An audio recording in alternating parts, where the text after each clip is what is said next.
Magandang umaga po at live mula dito sa Pag-asa Weather Forecasting Center. Narito na ang lagay ng ating panahon ngayong araw ng Linggo, October 5, 2025. Unahin muna po natin yung mga itinaas natin or mga na-issue na mga thunderstorm advisories sa buong bansa. Makikita po natin nakararanas ngayon ng mga thunderstorm, particular na sa may ilang bahagi ng Cebu, habang posibleng makaranas ng mga pag-inat pagkulog o mga localized thunderstorms ang ilang bahagi or malaking bahagi ng Mindanao.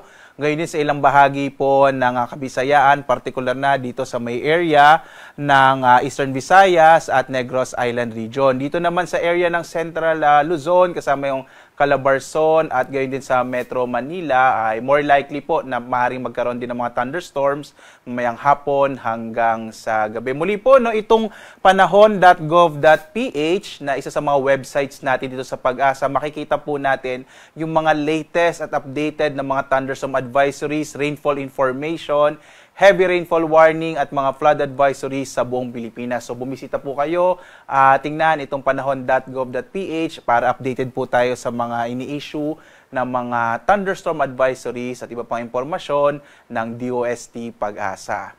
Sa ating latest satellite images naman, makikita po natin na meron po tayong dalawang bagyo sa labas ng Philippine Area of Responsibility. Una po itong si Typhoon Paulo.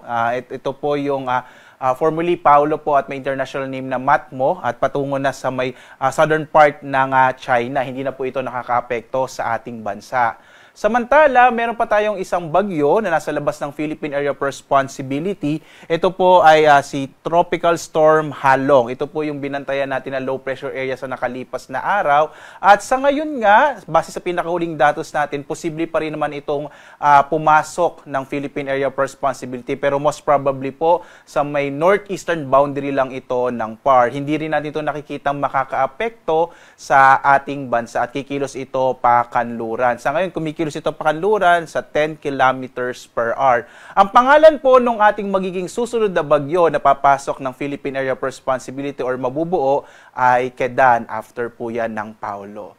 So parehong bagamat may mga bagyo tayo, hindi ito nakakaapekto sa ating bansa. Sa ngayon, southwest monsoon o habagat na nakakaapekto lalong-lalo na sa may kanlurang bahagi ng southern Luzon. Makikita nyo halos walang kaulapan sa malaking bahagi ng ating kapuluan. No? So asahan po natin malaking bahagi ng ating bansa makararanas ng generally fair weather, pero posible pa rin yung mga localized thunderstorm lalo na sa hapon hanggang sa gabi. Kaya nga po, punta kayo sa panahon.gov.ph para makita nyo yung mga latest na mga ini-issue natin na thunderstorm advisories.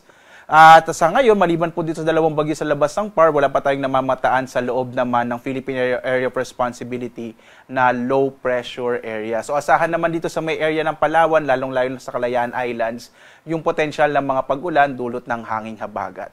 So dito nga sa Luzon, makikita po natin malaking bahagi ng Luzon ay makararanas ng medyo mainit na panahon, maaliwalas na panahon pero posible pa rin ang mga thunderstorms sa hapon hanggang sa gabi. Agwat ang temperatura sa Lawag, 25 to 32 degrees Celsius, sa Baguio 16 to 20 degrees Celsius, sa Tuguegarao naman nasa 24 to 32 degrees Celsius, sa Kamaynilaan hanggang 33 degrees Celsius. Sa Tagaytay, 22 to 30 degrees Celsius, habang sa Legazpi, 24 to 32 degrees Celsius. Samantala, mas malaki yung tsansa ng maulap na kalangitan na may mga pag-ulan sa may bahagi ng Kalayaan Islands, habang sa nalalabing bahagi ng Palawan, asahan ang bagyang maulap hanggang sa maulap na kalangitan na may mga localized thunderstorms. Agwat ang temperatura sa Kalayaan Islands, nasa 25 to 32 degrees Celsius, dito sa Puerto Princesa, 25 to 32 degrees Celsius. Malaking bahagi naman ng Kabisayaan ay makararanas din ng bahagyang maulap hanggang sa maulap na kalangitan na may mga pulupulong pag-ulan, pagkidlat, pagkulog. Agwat ang temperatura sa Iloilo, nasa 25 to 32 degrees Celsius. Sa Cebu, 26 to 32 degrees Celsius, habang sa Tacloban, 25 to 32 degrees Celsius. Posible din yung mga localized thunderstorms sa hapon hanggang sa gabi sa malaking bahagi ng Mindanao. Maaari din po ito bandang madaling araw. Yung agwat ng temperatura sa Zamboanga nasa 24 to 33 degrees Celsius. Sa Cagayan de Oro, 25 to 32 degrees Celsius. Habang sa Davao, 25 to 33 degrees Celsius. Dumako tayo sa lagay ng ating karagatan. Makikita po natin wala tayong nakataas na gale warning sa anumang bahagi ng ating bansa. banayad hanggang sa katamtaman na magiging pag-alon ng mga baybay dagat. Pero mag-ingat pa rin po, lalong-lalo na yung mga maliliit na sasakyang pandagat kapag po may mga thunderstorms. Kung minsan, nagpapalakas yan ng alon ng karagatan. Kaya iba yung pag-iingat pa rin po, lalong-lalo na sa maliliit na mga bangka. Tingnan naman natin yung magiging lagay ng panahon sa mga susunod na araw. Base sa mga pinakahuling datos natin, bukas hanggang Martes, inaasahan natin generally fair weather sa malaking bahagi ng ating bansa.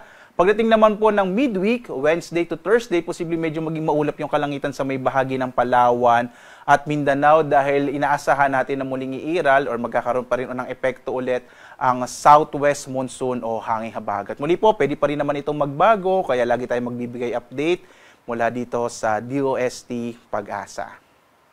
Samantala, ang ating araw ay sisikat mamayang 5:46 na umaga at lulubog ganap na 5:43 ng gabi. At muli po, sundan tayo sa ating iba't ibang mga social media platforms sa X, sa Facebook at YouTube at sa ating dalawang websites, pag-asa.dost.gov.ph at panahon.gov.ph para po sa mga latest update sa lagay ng ating panahon, sa lagay ng ating klima. At live po na nagbibigay update mula dito sa Pag-asa Weather Forecasting Center. Ako naman si Obet Badrina. Maghanda po tayo lagi para sa isang ligtas na Pilipinas. Maraming salamat po. Isang mabiyayang linggo sa inyong lahat. Salamat po.